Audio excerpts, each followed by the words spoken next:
This is the DTV Digest, the podcast that brings you news and reviews of films which didn't make it to the cinema. And now, here's your host, Mike Parkin.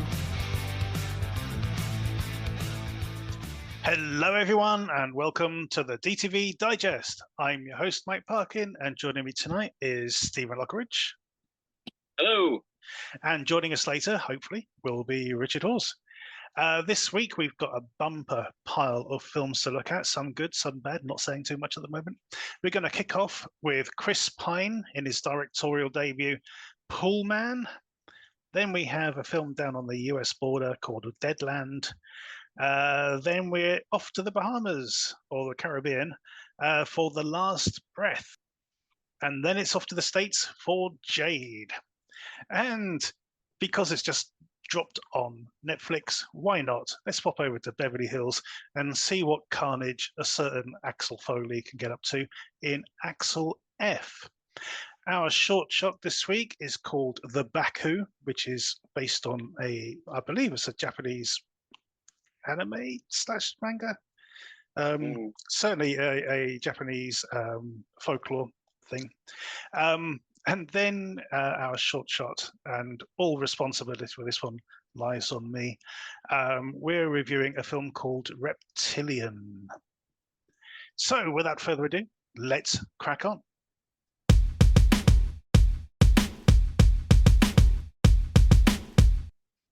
Our first review then is Poolman. Darren Barronman is an unwavering optimist and native Angelino who spends his days looking after the pool of the Tahitian Tiki apartment block and fighting to make his hometown a better place to live. That is a very sort of top level description of what we've got here, Steve. Yeah. This, what's the best way to describe this film? A hot mess? Bollocks, yeah. Kind of. I can see what he was going for. I mean, he was going for his version of The Big Lebowski. That's what he was. I think that's what he was aiming for here. But Chris Pine, as much as I like Chris Pine, he's not bloody Jeff Bridges, you know, and he doesn't have a piece of carpet which really pulls the room together, you know. So yeah, Chris Pine playing Darren Barronman, living in this shitty little caravan thing on this apartment block. Somehow he's got Jennifer Jason Leigh as his girlfriend. How? You know, because you know, Darren Barronman doesn't look like Chris Pine. He's got Chris Pine's eyes, but that's it. You know? Yeah. That's it.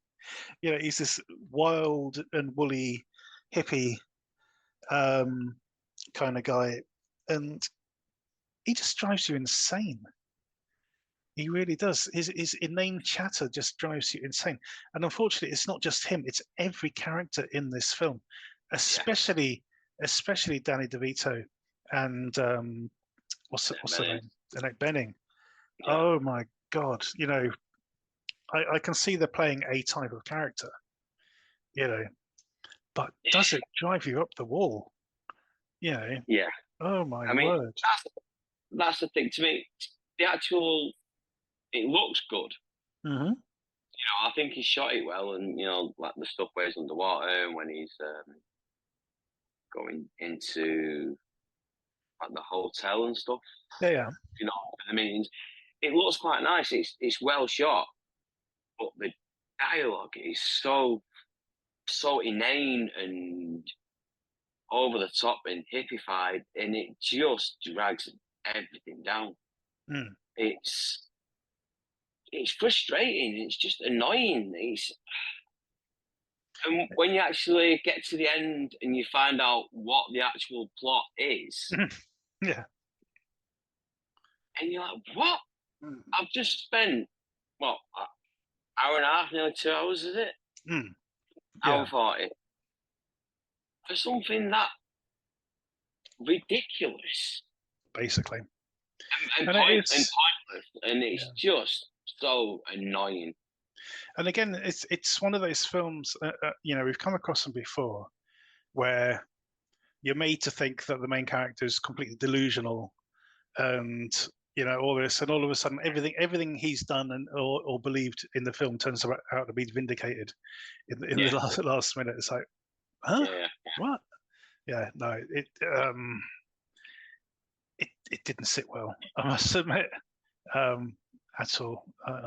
He really should have just stuck to cleaning the pool. Yeah, I mean, it's even like the first couple of minutes where he's in that like council meeting or whatever, and you're just like, what? It just goes on forever, doesn't it? Everything just seems to go on forever. And what's the Golden Girls bit? I'm like, where's this come from? You know what I mean? I mean, I don't know. Is he a stoner like Jeff Bridges in real life? I don't know. I don't know. Yeah, but very, very strange. Was there also a point? At the beginning and at various points in the film, you see him. He's typing a letter to some woman. Yeah. Did that Susan, ever get? Is it Susan? Yeah. Did that ever get resolved? Yeah. I don't think so. I mean, it's not. I don't know. Maybe he thought that was a way of doing an exposition dump. I don't know. Yeah. But yeah, it doesn't make any sense. It's just. No, it's just weird. That's the way. I don't mean like Eraserhead type weird. It's just the characters are just all over the place. I mean, like you say, the dialogue's so freaking annoying. And like when Jennifer Jason Leigh like basically dumps him and confesses that she's sleeping around with someone else, and he's like, oh, it's not your fault. Oh, shut up, you annoying prick. And it's just. Yeah, it is. I kind of like when you mentioned it. At one point, you were thinking like of not reviewing this, and I'd heard everything about Tiff and like the walkouts and everything. I'm like, no, we've got to do it just to see if it is as bad as they said. Yeah, just make sure other people's heads aren't stuck up their asses or anything. I'm ashamed to say that. Yeah, it kind of is. It's. Yeah, I mean, I think. Chris Pine can direct. Yeah, I mean, that's something. It looks good. I don't think he can write. I don't think he can write for shit. Yeah. Or he needs to streamline so much more. But yeah, no. I mean, it's just the characters he's come up with are so annoying. The stories they're coming out with. Danny DeVito talking about trying to find a parking space so he can go to some restaurant and all this. It's like, oh God. Kill me. Yeah. Really? Anyway, okay. On that basis, Steve, what are you going to score Poolman? I'm going to have to give it a 3. Right. And that 3 is basically the technical merit. I think 4. I'm going to go 4, mainly because not only the technical merit, but he has put a decent cast together. I think he's got. Yeah, I think he called in a few favors, and I think maybe, I don't know, but good on him for getting it made. I guess it was obviously some sort of passion project, but who the audience is, God knows. Yeah. So there you go, a 3 and a 4. We're off to a great start this week. For Poolman, go check it out.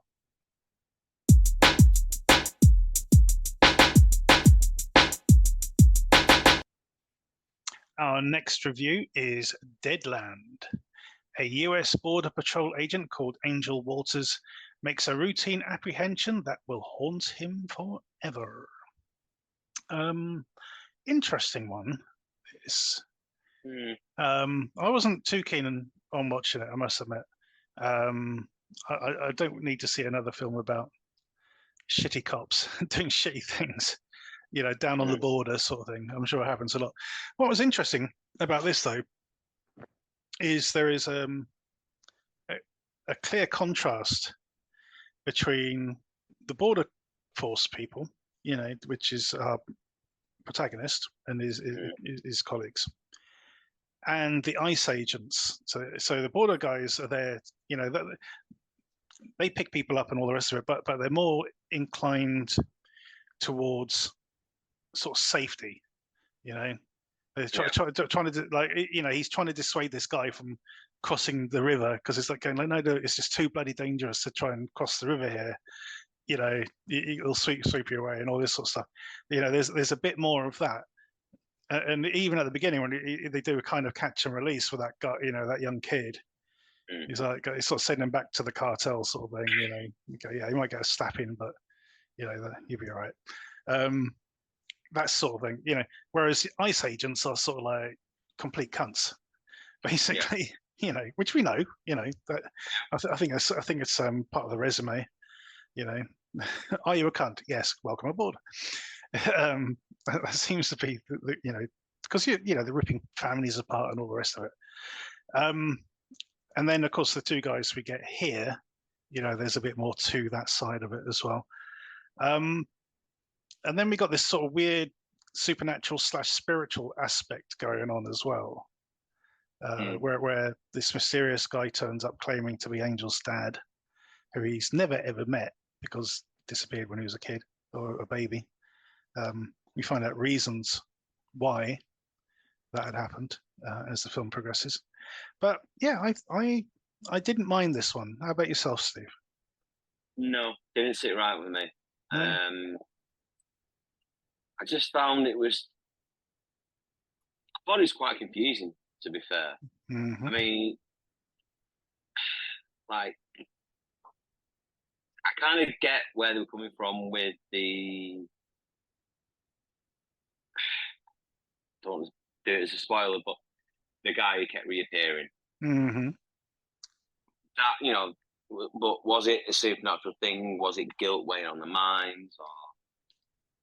And then his dad just turned up out of nowhere, and I just don't think it was cohesive enough. There was no real plot to it in a way. He just turns up and he's spouting a lot of bollocks, and he's his dad, and then the other guys just coming round. I mean, I thought some of the performances quite good, like especially his like partner, like the kind of like redneck guy. Oh yeah.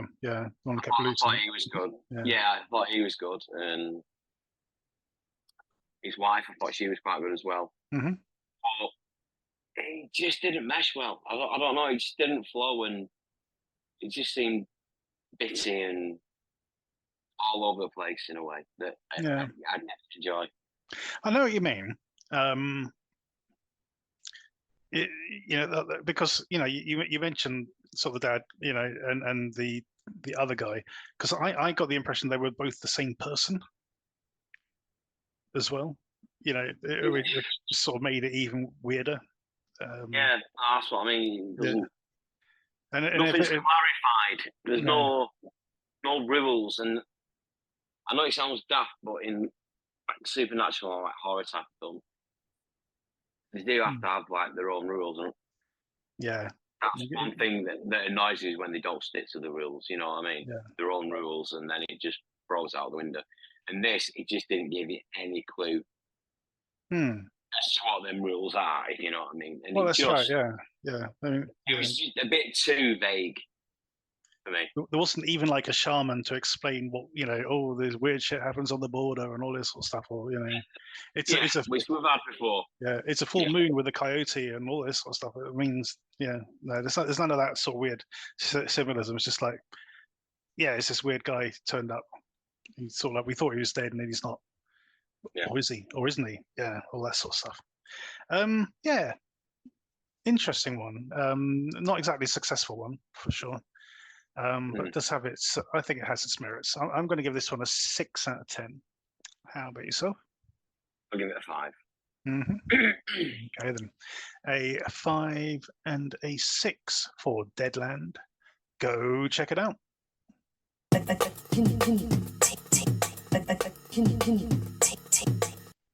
Our next review is The Last Breath, A group of old college friends reunite on a Caribbean scuba diving trip, exploring the wreckage of a World War II battleship, and find themselves trapped inside the underwater labyrinth of rusted metal, surrounded by great white sharks. Now, interesting, this one, Steve. You know, we've covered quite a few shark movies over the years. You know, you know, all sorts. I think we did one of the 47 meters down ones, I think, maybe, and we done Yeah, we did this one, Shark Bait, which was the James Nunn one, Great White, which was an Australian one, probably a couple of others I know, but yeah, and this one, yeah, and of course we had Paris. What was it? Under Paris? Yeah. On Netflix the other week. Yeah, I've not seen that one yet. Well, oh, yeah, good. Yeah, that's worth a see. Yeah, definitely worth seeing. And that was a lot of fun. Some dodgy sort of CGI bits now and again, but for the most part, that was pretty cool. And this one is actually really good. So it even starts with a prologue in World War II, which shows this US battleship being sunk by a German submarine, and it's actually a pretty decent sequence. And then we sort of like from that learn, yeah, there's sharks in the area, kind of thing. And then it jumps ahead to present day, and we got this guy who's partnered with none other than Julian Sands, the late great Julian Sands. Unfortunately, died earlier this year. This must have been one of his last screen performances, I think. And he's in it he's not in it a lot, but he's in it enough, you know. Yeah. Because he only gets in the water right at the end. But yeah, he's an interesting presence in the film. He's got a Yorkshire accent, and you know, he spends his time knitting red woolly hats and all this sort of stuff. And his diving partner is the one who discovers the wreck, and then invites his old college buddies to come out and help explore it. And that's where things start going wrong, because that's when they discover, yeah, there be sharks in the water, and they're sort of like very protective of this this battleship. So there's some really good production value. You know, they must have filmed it in a big tank or something for a lot of it, but it looks pretty decent. The shark stuff is done pretty well. It is, you know, mostly CGI. There are a couple of bits which seem a bit rushed, but there are a couple of good kills in it as well, you know. And it's not so much, you know, the shark doesn't kill anyone outright. It'll take a bite, and then there's blood in the water, and then, you know, it will come for it again later, basically. So some interesting sort of grisly scenes where they're sort of trying to stem the bleeding, you know, sort of stop an artery from bleeding out and that sort of thing. Yeah, which is pretty good. And then, yeah, the ending, you know, is a little bit of Deep Blue Sea and 47 meters down to the ending, you know, because they've got to sort of make a rush for the surface, kind of thing. So that was pretty fun, and there is a good kill towards the end where one of the guys suddenly realizes he had his leg bitten off. that was a pretty decent effect, I must admit. So yeah, this was a pleasant surprise, I have to admit. I thought with the title like The Last Breath, I thought it was going to be like The Dive, which is a film about two women who end up getting trapped again underwater, you know. So I wasn't really looking forward to it. Then I saw the sharks in the trailer. I thought, oh, okay, great shark movie. Can't miss a good shark movie. So yeah, this was pretty solid. And if you like shark movies, I certainly recommend it. I still think the best of the ones we've seen is a toss between Great White and Shark Bait, because Shark Bait was just so much fun. Basically, you know, they really went for the kills and everything. I thoroughly enjoyed it, but I think this one does, if you pardon the pun, hold its head above water quite well, and that's why I'm giving this one a 7 out of 10. Go check it out.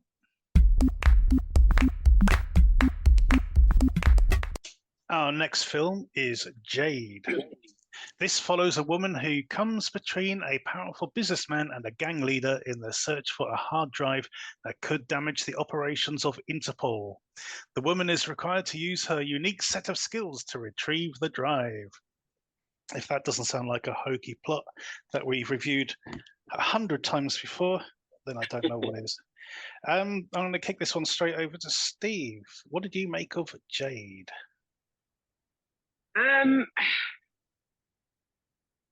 Yeah, like you said, it's been done before. Well, let's face it, it's been done in bloody Axel F. Well, yeah, I suppose. Yeah. We'll get back onto that later. But I enjoyed the action scenes. I thought the violence was good. I mean, there's a certain torture scene near the beginning, which was pretty fucking brutal, to be honest. It was, really nasty. Yeah. I thought it was good. It was just one thing I did find weird. I know it is explained in the film, but it's in middle of America, and you've got this woman from London. Yeah. And it was just a bit. It's quite jarring all the way through, really, in a way. And then Mark Dacascos shows up, and he's Mark Dacascos, really. The only thing that disappointed me was the ending. All right. I was really kind of annoyed with the ending, and but with the seeming double cross, the twist sort of thing at the end, yeah. And that kind of, it's one of them. It just makes the film again a little bit pointless in my eyes, and I just didn't see the point in it. In the twist and the outcome of the twist, it just that kind of spoiled it for me a little bit. Okay, yeah, interesting. You know what I mean? It just didn't make. One, it didn't really make sense, and two, it just made it all feel a little bit pointless. But apart from that, I enjoyed the action. I thought the action was really, really good. Okay. And the beginning as well, the actual the plot. Oh, the plot exposition with the animated sequence at the beginning. Yeah, I mean, I thought it was different, but the actual plotting of it itself, and like why she ends up being or who she is, and it's like, well, how do you, I can't go into. Well, I suppose I could go into spoilers because it's like the first 20 seconds of the film, but what she's done. That bit. Yeah, that was an interesting aspect, because I expected them to go, at some point in the film, would go, oh, it wasn't you. It was, you thought it was you, but it wasn't, and try and vindicate it. But they never do, No. Which was interesting. Yeah. Yeah. Interesting. Cool. I do have issues with this film. I'll go into the issues first. So the animated sequence at the beginning, I could have really done without. And I was, when it started, I thought, because I didn't really know much about the film going into it, and I thought, oh my god, is this what it is? Is it going to be like this sort of weird animated thing all the way through? But no, there was this sort of weird info dump animated sequence at the beginning. And then after like a couple of minutes of the actual film, we get this weird thing. I mean, I described it as like an inverted in media res, because instead of going 24 hours earlier, it goes 24 hours later. And then she's sitting in a car with Mark Dacascos, and what we get is a trailer for the film we are watching, basically. There's a trailer in the film for itself. It's like, look, it's almost sort of saying, okay, there's a lot of plot exposition going on, but look, there's swords and guns and violence later on. Hang in there. Which, it annoyed the hell out of me. I could have easily turned it off then, but that bloody trailer had me hooked because those little bits showed some really fucking good stuff. I was like, damn it, okay, so I'm in there. There was a couple of other bits that really sort of stuck out. One was there's a slow-mo bit where we get a close-up of a bullet and it's got "fuck you" written on it. Don't need that. There's a bit where she kills somebody and the blood splatter writes the word "fatality" on the wall. Yeah. So, it's just it's out of tone and character with the film itself, which was annoying. Okay, those are the bad bits. Okay. Shaina West. I think it's Shaina West. Shaina West, fucking awesome. A brilliant. I mean, she's been in other films. She was in the Woman King, for example. But I believe this is her first lead role, and I could happily watch her do this kind of thing a lot. Mickey Rourke looking the best he has in years. I think the Botox is obviously working. He's sort of ironed out a few of the cracks in his face. Yeah, he was pretty good. I was a bit worried that Mark Dacascos wasn't going to get anything to do, but he did. And there is a particular shootout sequence involving Mark Dacascos, where we'd already had a shootout sequence like a Mexican standoff kind of thing, drug dealers and cops and shit. But then you got this one, and it's shot completely different. And this is like, it's almost like Michael Mann's shit, the way it's being filmed, because the camera's like looking over his shoulder. The bad guys are in the distance. It's just like, and he's picking them off. I thought that was an excellent little sequence. There's a whole bit at the end where, she gets into the bad guys' complex, which is really weird. Because it kind of, you look at it from the outside and there's there's Mickey Rourke, the bad guy, on the balcony on this like what looks like a 2-story apartment, a 2-story building, and then she goes into it and it's like morphed into like a series of offices and corridors, full of bad guys, basically, which I thought was a bit weird. I mean, I think she does come across somebody who explains, oh no, this is the admin floor, the bad guys' hideout is upstairs, kind of thing, which I thought was a bit weird. Shaina West, even. I think she's excellent in this sort of stuff. I thought, totally believable as this badass, basically. That bit where she meets that particular woman, and she's pointing a gun at that, and the whole sort of thing focuses on the foot movements. It's because she sort of sized them out. I thought that was brilliant. It was nice that they were able to sort of keep things varied. Enjoyed that a lot. So, yes, I've got one or two misgivings here. It is true.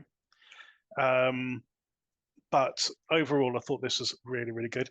It's directed by James Bamford, who also did Airforce One Down, which was another really good DTV movie. I highly recommend it. I think it's available to rent on Amazon and other places.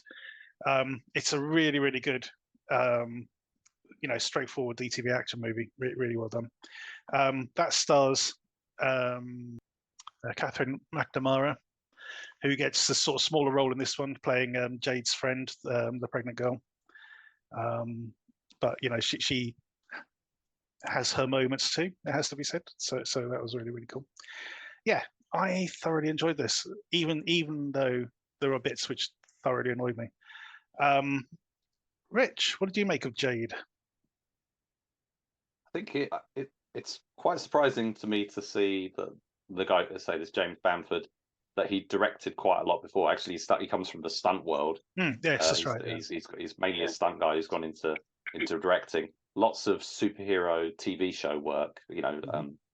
Has formed his resume until relatively recently, where, like you say, he's done 2 or 3 films quite quickly, actually. And this film feels like it's that, I'm making my first film, so I want to cram every reference and inspiration into it, kind of thing. And it's like, we've talked about Tarantino inspired, rip off or copy or homages, that there were so many of them in the 90s and whatever, and we're still getting them. And this is one of the peak kind of examples. It's like it's so Tarantino, but also lots of other references as well, like Edgar Wright and stuff. But there was definitely some Edgar Wright style editing in this. Yeah. That definitely came across. I mean, there's so many references. I mean, the fatality bit I actually really liked. I thought that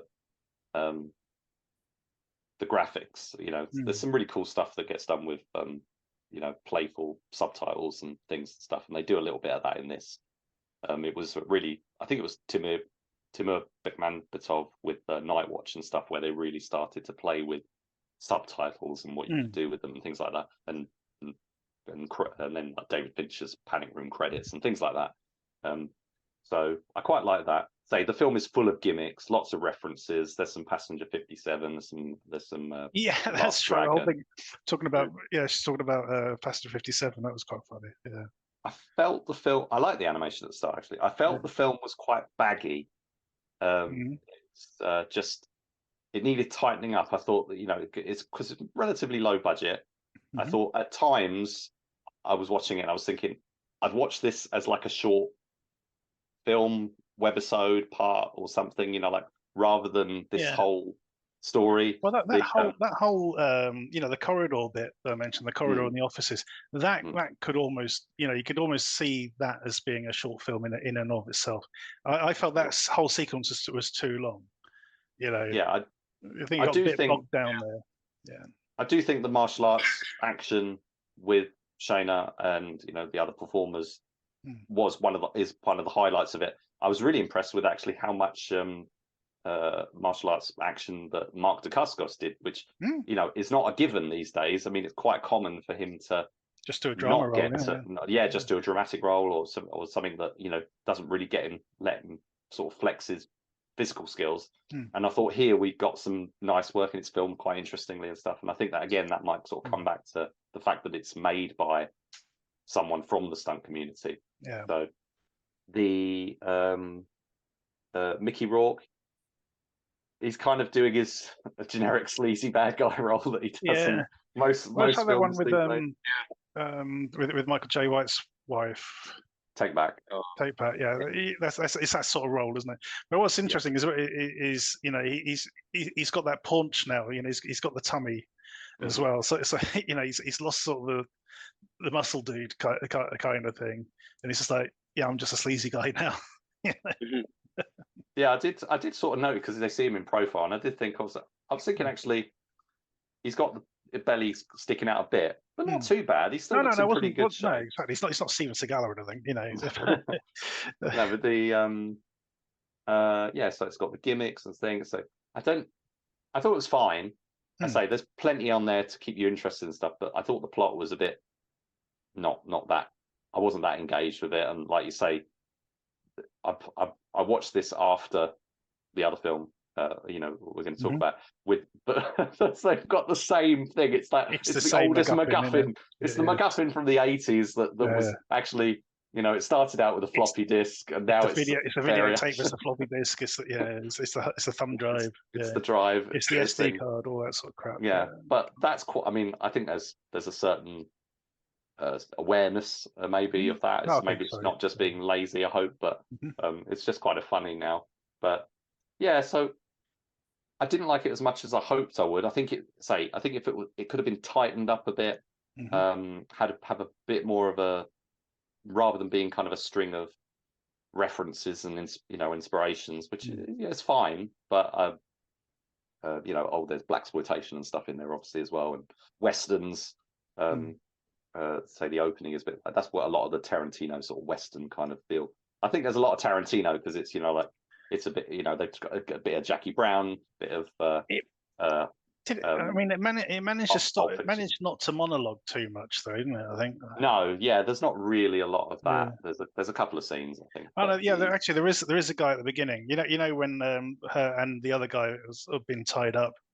Yeah. I'm pretty sure one of the guys is monologuing, but I did like the fact that she kept calling that guy, was it Bargain Basement Brad Pitt or something? Brad Pitt, yeah. Thought that was quite funny. I thought, this is sort of. Heroin I like, the fact that it's almost like a Bruce Willis character, It's like Last Boy Scout sort of thing. It's like someone who can sort of maintain a sense of humor and cool even when she's in the shit. That's the sort of person you want to sort of you can root behind basically. So yeah, no, I thoroughly enjoyed it. If this gets a physical release, then I'm certainly going to be picking it up, and that is despite its flaws. I got serious misgivings about certain bits. I've called it juvenile online a few times now, saying I really enjoyed it, but there's some bits I find very juvenile. I find Airforce One Down a little bit better, I think, because it doesn't have that sort of silliness to it. I'd be interested to know which way around they were actually filmed in, because they both came out this year. I wonder if Jade actually one of those looks like it might have been his feature debut, because everything else is TV work. So it could, to me, it feels like it would make sense if Jade was shot first and he was kind of getting loads of stuff out of his system, and then maybe with Airforce One Down he kind of settled to a straightforward genre. But it could be the complete other way around. So that'll be interesting to know. And he's got a couple of other films which I'm not aware of. There's one called Hard Home and another one called Shadowland, but I don't really. Which has got John Voight and Rona Mitra, which could be. It's another one it's another one about the president. Yeah, exactly. Yeah, they probably use the same plane. That'd be interesting. But so I guess John Voight's playing the president or something. But so interesting. Yeah, so should we do scores on the doors for this one? Do scores on the doors. So what are you going to score it, Rich? I'm going to give it a 6. And Steve? I'll give it a 7. See, I would give this an 8.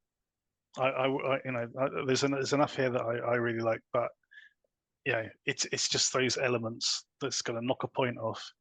So 2 7s and a 6 for Jade. As I said, I'm really hoping this gets a physical release. I'd love to put this in my collection. Go check it out. Our next review is Axel F. Beverly Hills Cop 4.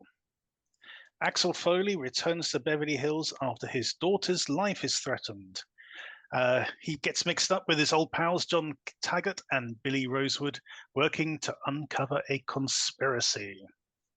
I'm keeping my powder dry for the time being. I'm throwing this straight over to Steve. Steve, what did you make of Axel F? I enjoyed this. To me, it was like a classic 80s throwback.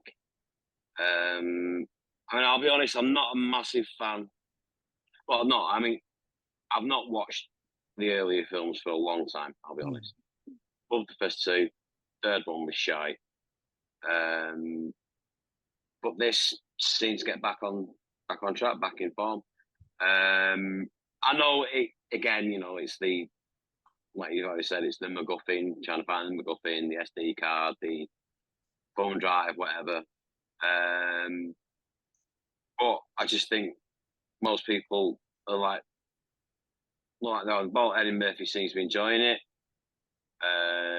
Joseph Gordon-Levitt, even Kevin Bacon, I think he looks like he's having the time of his life, being sleazy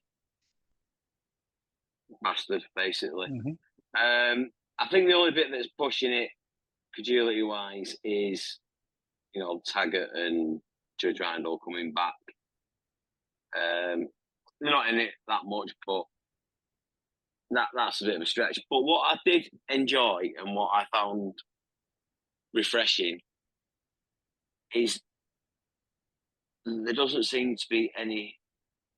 There probably is, but there doesn't seem to be any CGI in the action sequences, including the helicopter. Yeah, exactly. It all seems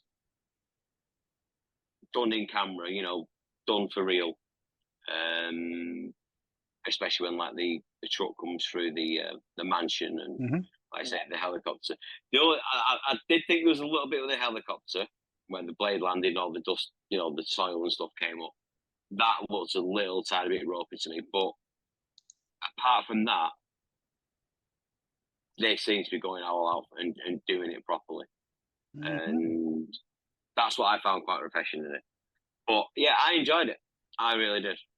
Yeah, general consensus seems to have been quite favourable online. Rich, what did you make of Axel F?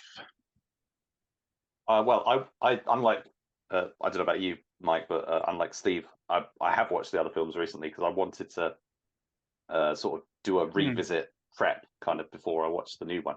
So at the weekend, I watched the original 3 for the first time in many years, probably about 20 years or something, maybe even 30 years. But the third one is the only one I saw at the cinema. It's just amazing to me that it's been 30 years since that last film, and Eddie Murphy looks fantastic. It's like he's getting on there. I mean, they brought Taggart. Obviously, they brought Taggart and John Ashton back as Taggart. He's like 76. Yeah, and he looks it. But Eddie Murphy's only 13 years younger, and he looks great.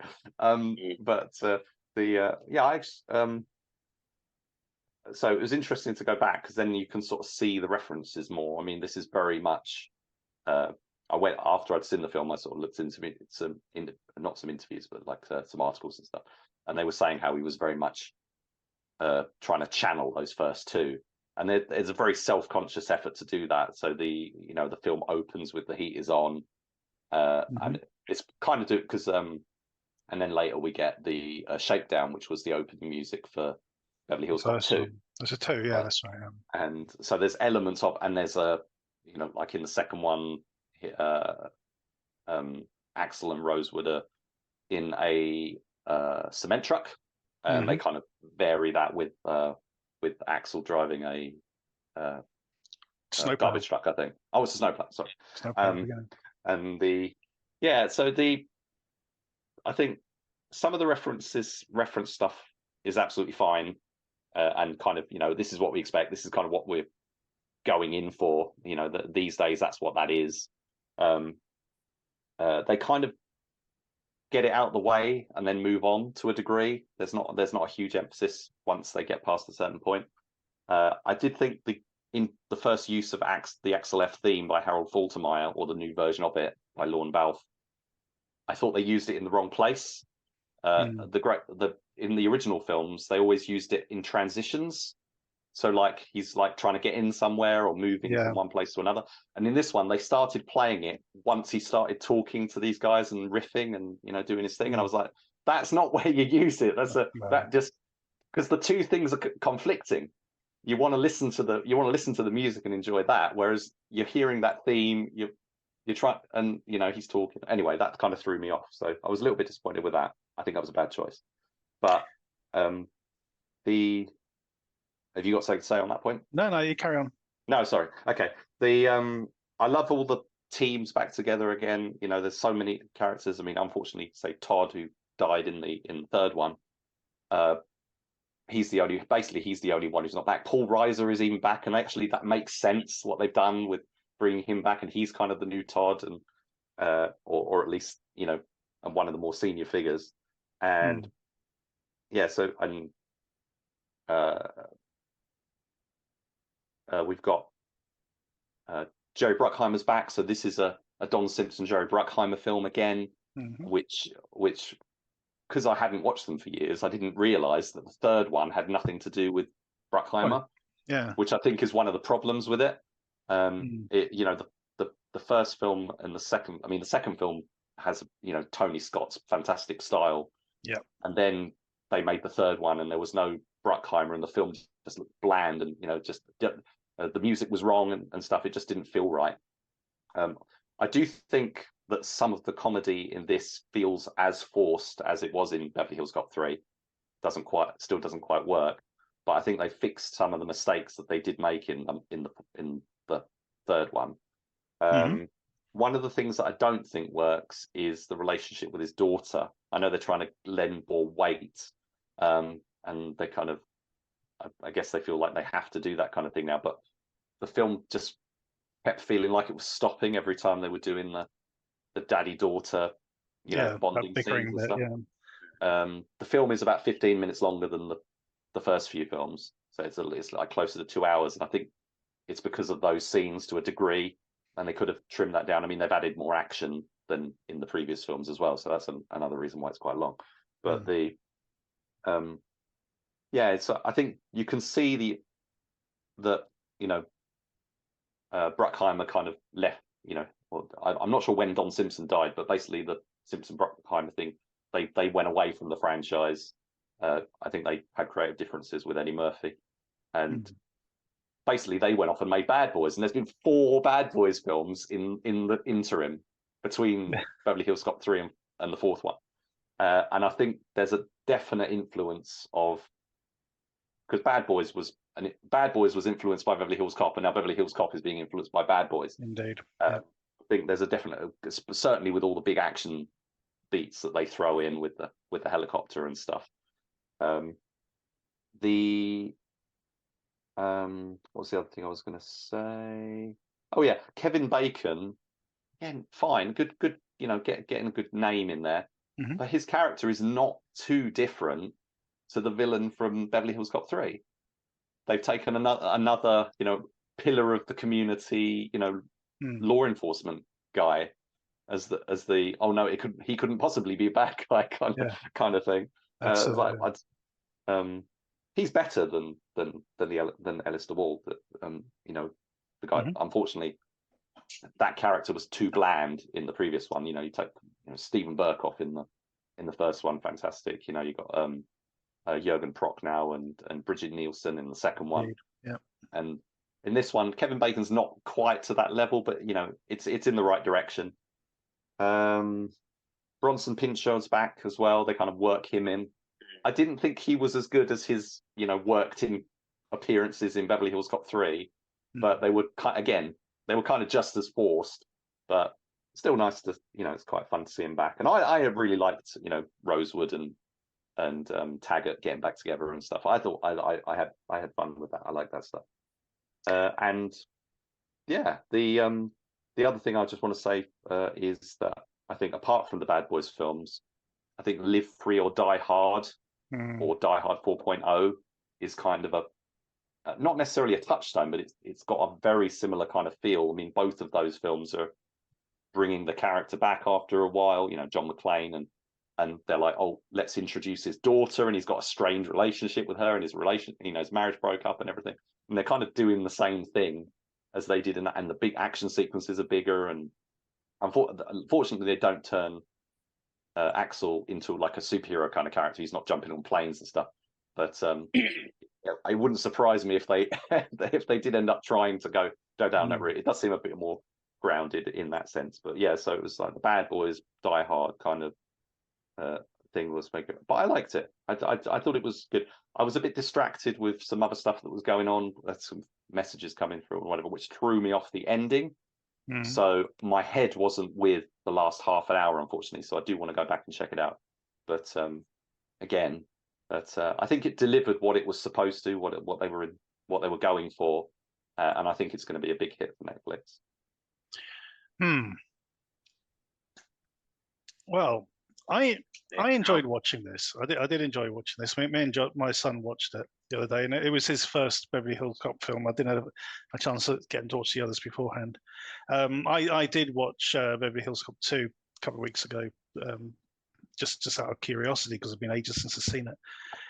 The thing with this film is, and it is sort of an issue where there's been such a long hiatus between installments, is that they're trying to capture the magic of, as you said, Rich, something which occurred, 35 years ago?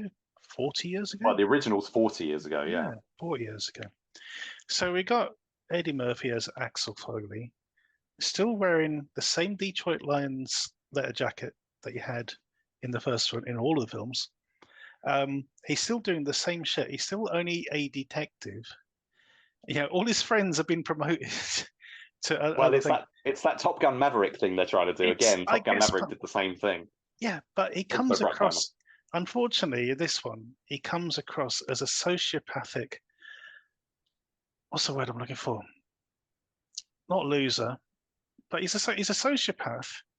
He's got no. That whole thing at the beginning. He does not give a shit. He figures out that his best mate, the captain has basically fallen on his sword to protect his job. He's like, oh, that's nice. And he doesn't care. He's suffering from like arrested development, and he's a deadbeat dad. Yeah.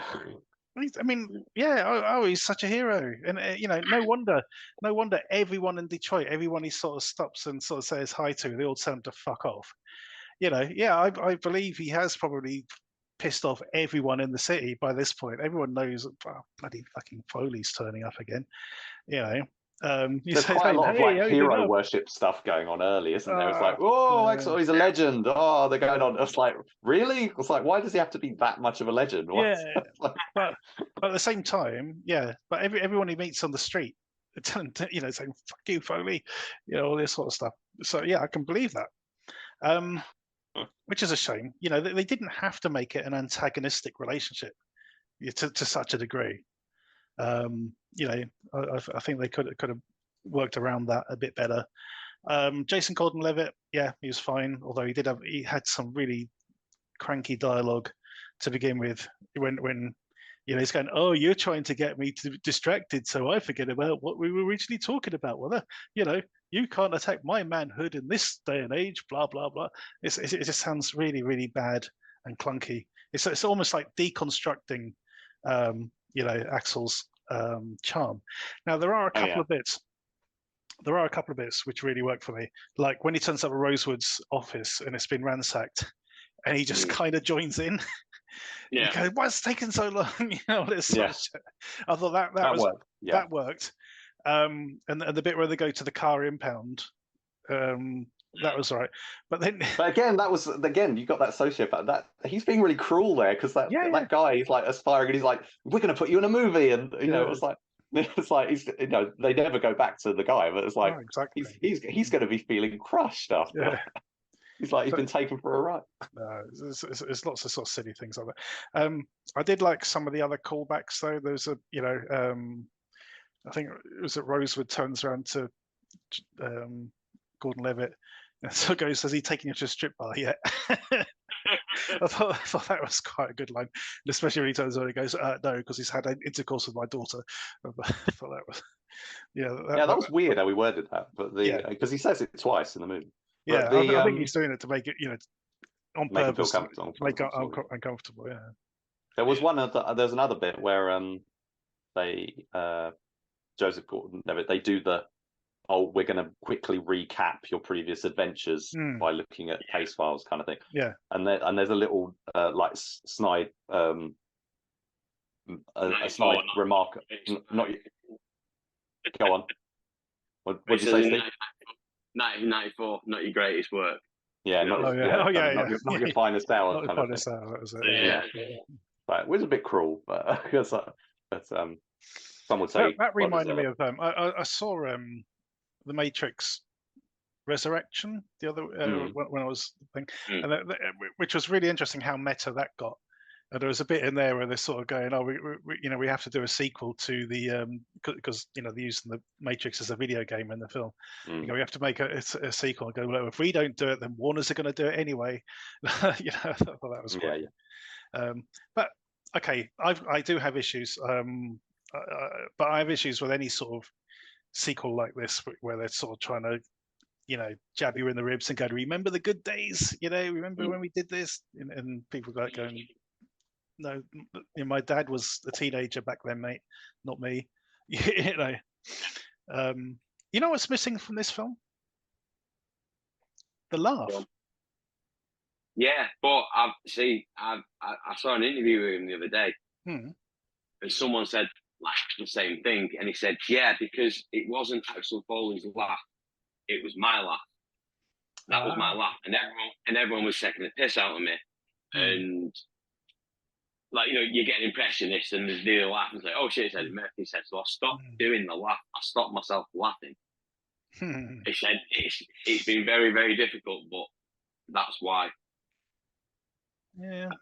I didn't notice it, but that's really interesting because I didn't pick up on it, but that's such a vital part of the I think so. Character, I think. So I never really thought about that. But that makes it. I don't think he did it much in the third one either. if I recall correctly, when I was watching that. So that was a bit more, again, sort of toned down version of the character. The only, I mean, the callback stuff, it didn't excite me or anything like that. I thought, okay, fine, you got to do it.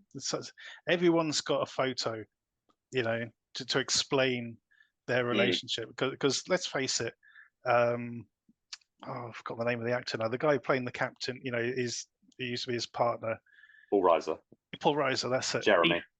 He looks nothing like how he did 40 years ago, or I think he does. I think he looks. I did not recognise him to begin with. Yeah, oh, you didn't? I had just watched them, so I'd forgotten that he was even in the first two, because again, he wasn't in the third one. And Judge, I'm not being. Have you not watched Stranger Things? Yes, yeah, because he's in there. He's in that. Yeah. But the Bronson P show bit, it was a bit tedious until they started doing the "get the fuck out of here" routine. Because they nailed that. I thought that worked, and he's like, "Oh no, no, I cannot get the fuck out of here because I'm doing this." I tell you what was good in that scene. The realtor character. Yes, I thought she got some of the best lines. Yeah, she was started talking about this. Just randomly started talking about the. I'm not in a relationship. This guy we got complicated. He was taking pictures of my feet. stuff, whatever. Just, I wonder if they were ad libs or anything. But I don't know who that was. She looked familiar to me, but I thought she had some of the best jokes in that small section. And I don't really say. I think you're right about the ransacking scene. That's classic. The opening scene, he's at the hockey game and he's with that guy, and I'm like, who's? And I'm kind of just thinking, who's this guy? Because I mean, I've nothing against him or anything, but he just doesn't seem like a very fleshed out character, captivating, sort of fleshed out, a really interesting guy. It's like they couldn't afford to get someone. So they got him, and you never see him again after the first scene. No, it's like I must admit, I was expecting him to die. I was really expecting to get killed off or something. It really reminded. Then he would be a sociopath, wouldn't it? Yeah. But it really would. What's it reminded me of? Fubar, the Arnold Schwarzenegger's Netflix series. That whole kind of thing made me feel like this was like a Fubar project, it's all Netflix, so they're doing things. So there's money in it, but then there's some stuff that feels a bit, affordable. Like they've cut some corners or whatever, and there's like, it seems like they couldn't get. I mean, maybe this guy's got a great career elsewhere that I'm not familiar with, but to me, he just seemed an unknown quantity and not the right guy to be putting in these banter situations with Eddie Murphy, which got the film off to a bit of an awkward start as far as I was concerned. It was only really when when it moves on after that opening sequence that things really sort of started to kind of settle down. It wasn't very sure of itself at first, I didn't think, but also the film's director is he's a first-time director. He's got like a commercials or music.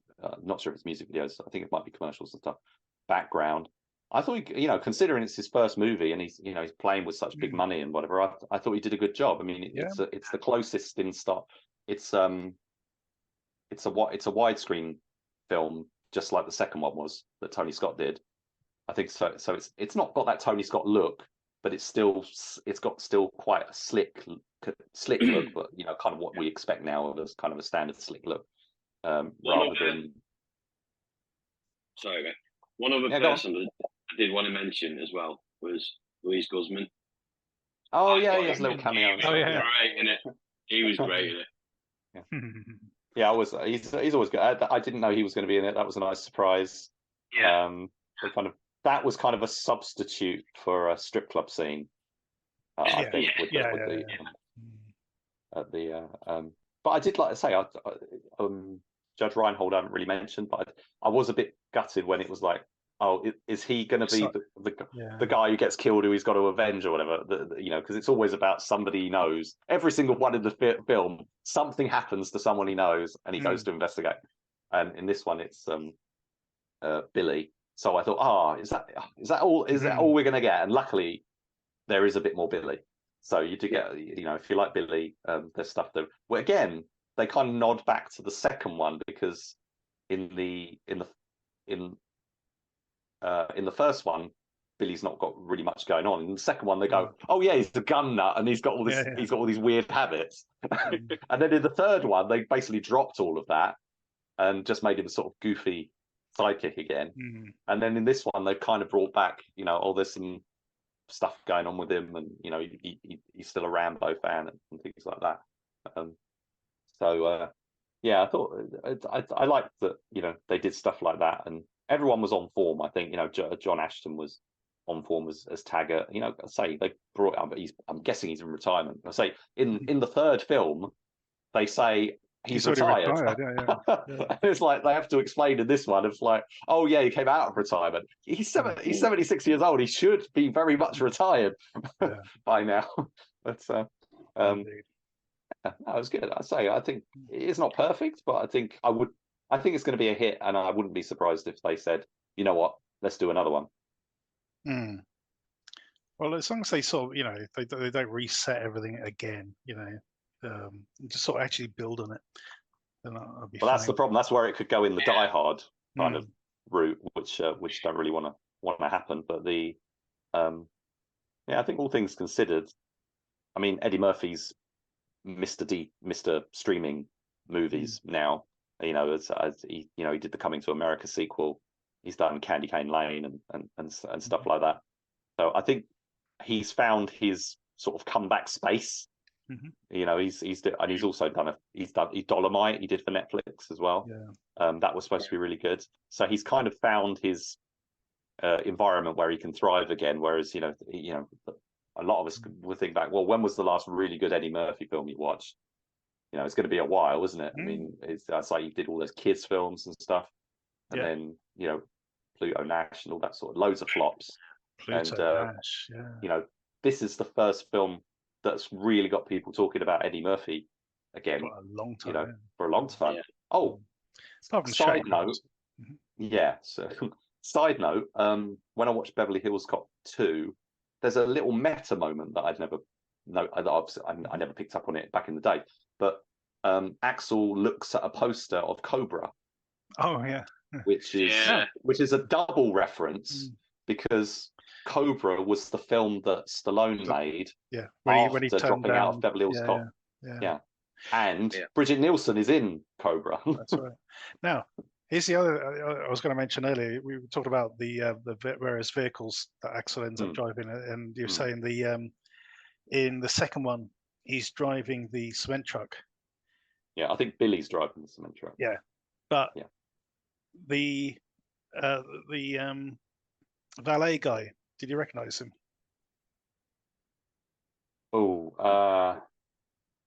It's Chris Rock. Oh, in the second film, in the second film, yes, definitely, Very quick, very quick scene. But I think that must have been before New Jack City. Well, Chris Rock, I mean, Eddie Murphy kind of helped Chris Rock sort of get it started. Chris Rock was in Coming to America as well. I think around that time, he was coming up and whatever, and I think Murphy was kind of quite supportive of him, and you go back to the first film, you got Damon Wayans in there, and I think there's somebody else. I can't remember off the top of my head. But so I think it's funny because this is kind of like following a Top Gun Maverick template to a degree, but I think they try and cross it with, they try to add some other elements, but the core thing is, let's do a franchise legacy sequel kind of thing.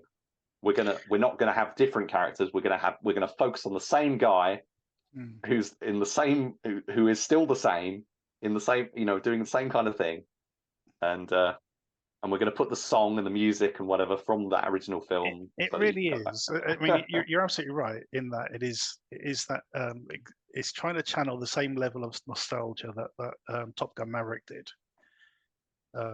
That's exactly what it's going for, with all the references and everything. But I don't know. I think Top Gun pulled off a bit better. I do. I love Top Gun. I've watched. I think Top Gun's really rewatchable. Right. But Bruckheimer's back. Bruckheimer is properly. Indeed. I mean, he's been around. He's been producing these films for over 40 years. And there was a period where I think Bruckheimer kind of slumped a little bit. But I think with these things, getting back involved in the Bad Boys stuff and Did he do the Equalizer? And I love seeing Don Simpson's name on the front of this stuff as well. This is the second film this year with Don Simpson, Jerry Bruckheimer, and that's really weird considering Don Simpson died so long ago. But it's like a really nice legacy thing that absolutely that they do. Yeah, I think it was after Days of Thunder he died. Oh wow! So 1988. Well, if I remember rightly, the first one he did on his own, I think it was Con Air, wasn't it? I think so. Yeah, I think you might be right, because that was where they changed the logo and that's just became instead of the two lightnings, it was the one. Back. Yeah. Now, just to finish off before we do the scores, do either of you watch honest trailers on YouTube? No. Yes. They did a Beverly Hills Cop one this week, and there's a bit in it made me laugh because there's a scene in Beverly Hills Cop where Stephen Burkoff, he presses a button on his intercom or something, and suddenly like 12 goons come out of the back room, and it's described it as like it's the goon closet, and I was like, because it happens so often. Where the hell do these people come from? They're just there. It just made me really sort of brought my attention to it. It's like, they must have a goon closet, just a room with these people just sort of sitting around, sort of smoking cigarettes, waiting for the moment to come out and act tough. They do a montage in that of all the laughs as well. Yeah, like, and all the times that the Axel F theme is used. Yes, but what was it? Going back to the goon scene. That's another thing that I sort of noticed when I was watching it. Was like, what is Stephen Burkoff wearing in that scene? It looks like it's some kind of bathrobe kind of thing, but he's in an office. I don't know if it was a thing that people were wearing back then. But there's also another moment where Stephen Burkoff, he's got Jonathan Banks as his head lead goon. And he says, "Excuse me, darling." That's like kind of one thing, and it was like that's like really. It's like I bet that was just like a Stephen Burkoff sort of off the cuff kind of thing that he did. But and then a moment later, he calls one of the other characters, a female character. He said, "Darling," but he says it to Jonathan Banks' character, which is quite out of left field. It's like made me think of Blackadder. It's like with Steve Pryor, Captain Darling. Cool. All right. Scores on the doors for Axel F. Steve? I'll give it a 7. And Rich? I think it's a lot better than it could have been. It's not perfect, but I still feel like it. I feel like I'm gonna give it an 8 because I do want to go back and watch it again. I'm giving it a 6. So a 6, a 7, and an 8 for Axel F. Mileage may vary depending on how nostalgic you're feeling. Go check it out. It's there on Netflix. Our short shot is The Baku. This is a Western which plays on a certain Japanese folklore about someone who is able to suck out evil spirits or something. But maybe Rich can tell us a bit more about it. Well, I mean, to me, this was kind of quite left field. I wasn't expecting the kind of sin eater kind of element that comes into play with it. It's It's directed by Johnny Yong Bosch, and it's made with his pal Jason Narvi.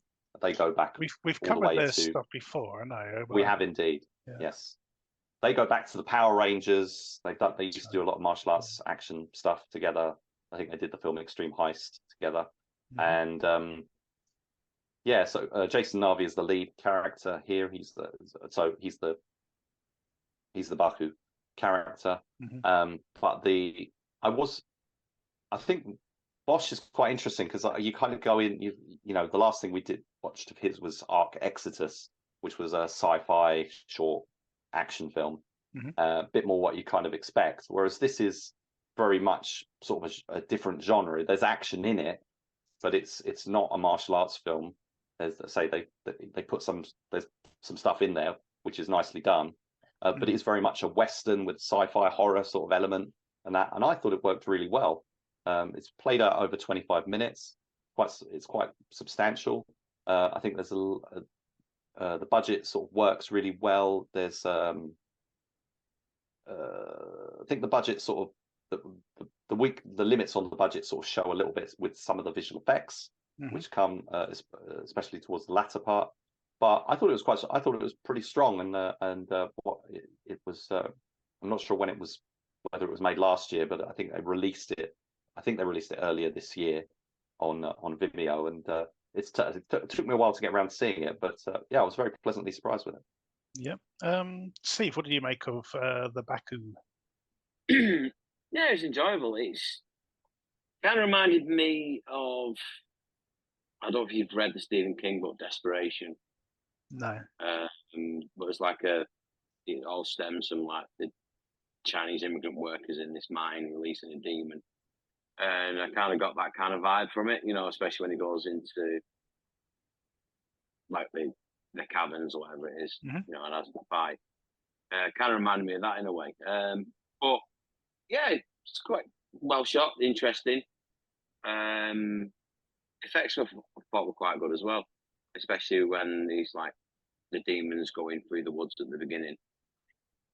Sure. Like the smoke monster, whatever type thing it is. I thought they were done quite well and impressive.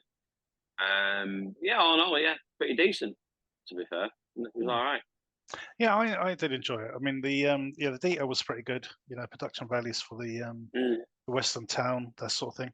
Interesting as well that a nice sort of idiosyncrasy is that none of the characters wore like the typical cowboy hat.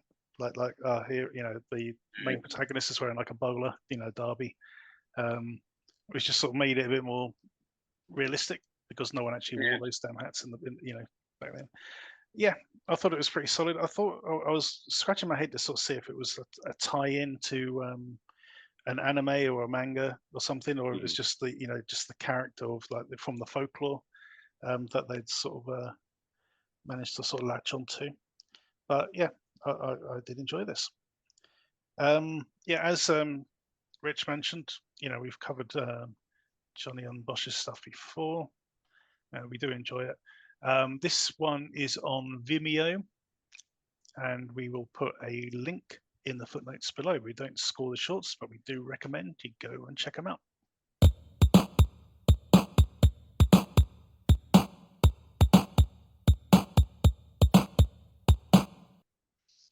Our DTV throwback is Reptilian. It does go by a few names, also Reptile 2001, and originally it was known as Young Gary. This is I think it's produced by a Korean company, although it's an American cast. Yeah, it's a South Korean film. Yeah, and it's a kaiju basically.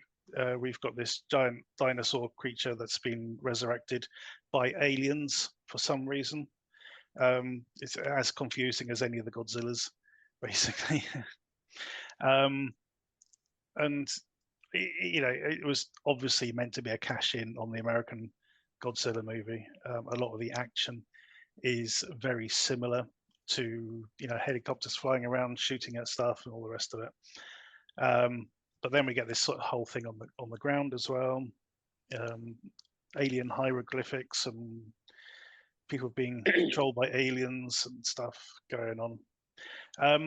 So Rich gave us a choice of 5 films for the throwback this week, and I went, "Oh, Reptilian, let's try that one," because I'm an idiot. So yeah, unfortunately, this is all on me. This one, I think it's a bit of a shame that they didn't go full kaiju and have a guy in a monster suit. They try to do CGI monster with physical models or something. It's a bit weird, and unfortunately that didn't work as well as it could have done. Steve, did you get any enjoyment out of this whatsoever? Yeah, I mean, the dialogue's terrible. It's all over the place. The acting's terrible, but it's fun. Mm. When you look at the model works is really impressive, I thought. It wasn't bad, yeah. The animation, the CG for the monster it's terrible. It really is. You can tell it's like a kid's cartoon from a Saturday morning 80s show or something like that. It's not good at all. Now, apparently, it was like at the time it was Korea's most expensive film, from what I've read, and it didn't go well. I presume the effects did go on the monster, but I just think they were trying to do too much too early. Because you look at something like Roland Emmerich's Godzilla. Mm-hmm. The film's crap, but the monster is actually pretty damn good. It's well realised and stuff like this. It really does look like a cartoon, and I think that does let it down quite a lot. But yeah, it's fun. It is. I mean, I watched Godzilla -1 last week, and it's not a patch on that at all. But it's stupid, daft fun. Okay. Rich, I know you hadn't watched it recently, but you have seen it in the past. Any fond memories of this one? Yeah, in that sort of bad movie way, definitely. Yeah. I did really want to go back and watch it. Before I get into it, the funny thing is, I mean, you were having trouble as well. It's on Amazon Prime, but you can't find it. It's like if you try and search for it, like looking up the details, it does not come up. I've got it in my watch list, right? And I can see it like on my phone, but if I go on to the TV, no sign of it whatsoever. Very weird. It was very strange, yeah. Because originally I was watching the version which is on the MGM channel on YouTube. Yeah, which is cool. I mean, it's which good is that all right, it's there. but there was like adverts literally every 6 minutes. The other thing, I'm not sure if this is the case with Amazon, but I think it's Samuel Goldwyn YouTube channel that it's on. Yeah. The film was in a frame. It was like it wasn't. It was like had black bars at the top and black bars at the side. It's like they've made no effort to like put it in properly. When it was on Amazon, when you watched it, did it fill the frame or did it have like size cut off? No, I'm pretty sure. Was it full screen or widescreen? Now you're asking. Do you remember if it was full frame? Anyway, but the version that was on, it was a bit weird. But so I got this on DVD import from, I think it was called Play back in the day. Oh yeah. And I used to get a load of imports, Play USA, the one. And I knew immediately that it was bad, but it's not, it's very rough. But I don't know. I just think there's a chance to it. I didn't really have any time to watch it, but I did manage to watch like the opening scene. And the dialogue and the delivery and everything is so badly done that I've just found it charmingly hilarious. I mean, I thought that's like the way the scientist is like the way he's doing his shouting and stuff, and there's they cut to this guy and he goes, "Oh, okay." So it's a really weird, but it's a Korean film that they've tried to make. They've tried to make a Hollywood film, with a Korean director and crew and stuff probably. So there's probably language issues that they had with filming. I would guess, it's just it doesn't really work. And although they did have quite a bit of money, they didn't have enough money as well. So director Hyung-rae Shim actually fixed that later because he managed to make another film, which I think we've also covered in the throwback. He made it about 10 years after this one, and it's Dragon Balls? equal.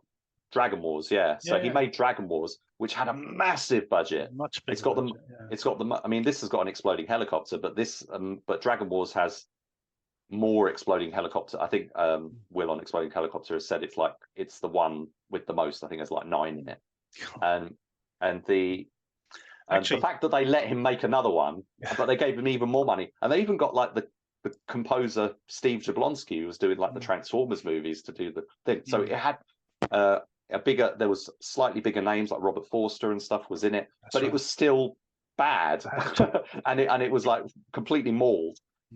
He hasn't directed another monster movie or anything since, although I think he has made some lower budget movies. But the actor who really nailed the atmosphere for this one was the woman who was on the radar, sort of looking after all the helicopters. I thought she was actually really good. It was like what the, what's going on? Why helicopters crashing and all this sort of stuff. I thought that she was actually, liven things up a bit, which is pretty good. Right. One of the other things that were notable, about this one is one of the main characters is played by a guy called Harrison Young, and he's most famous for being old Private Ryan. So and the only other thing, because I can't remember a huge amount of film, but the abiding memory I have is there's a character who, and I don't think it's the Harrison Young character. It's a character. They make quite a lot of him, and he's like in quite a few scenes, and he completely disappears from the movie. Yeah, he's the photojournalist. It's the Bud Black character. Yeah. He's like introduced as like a main character, and there's a point, and it always puzzled me when I watched it. I was like, where did he go? When did it? Exactly. When did it happen? And I was like, I want to pinpoint the spot where he leaves the film. I don't know what happened there at all. No, it's very strange. You're right, because I thought, hang on, did he get killed and I didn't notice or something?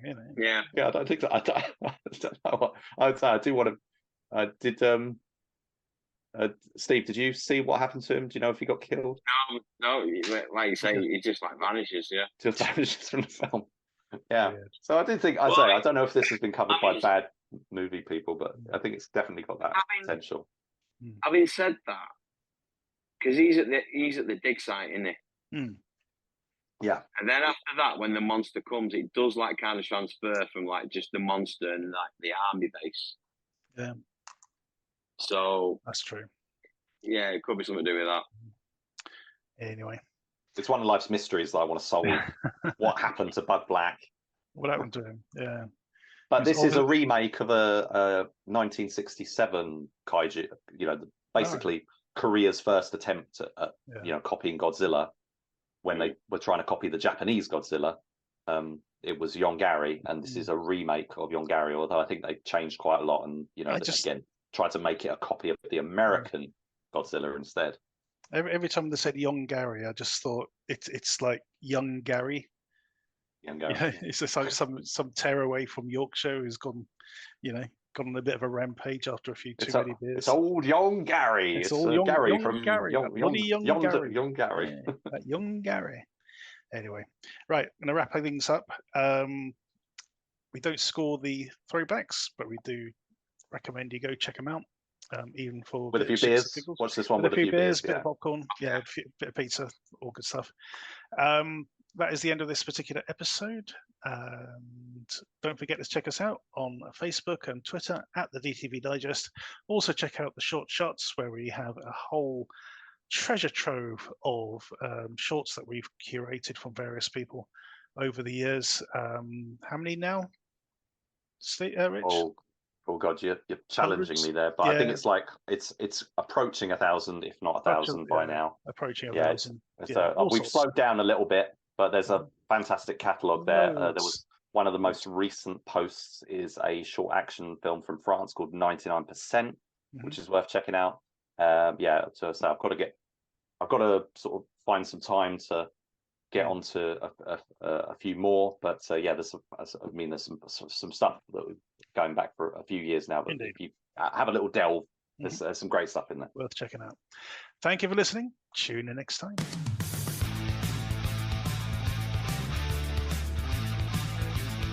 Thank you for listening to the DTV Digest. Let us know your thoughts in the comments and tune in again next time.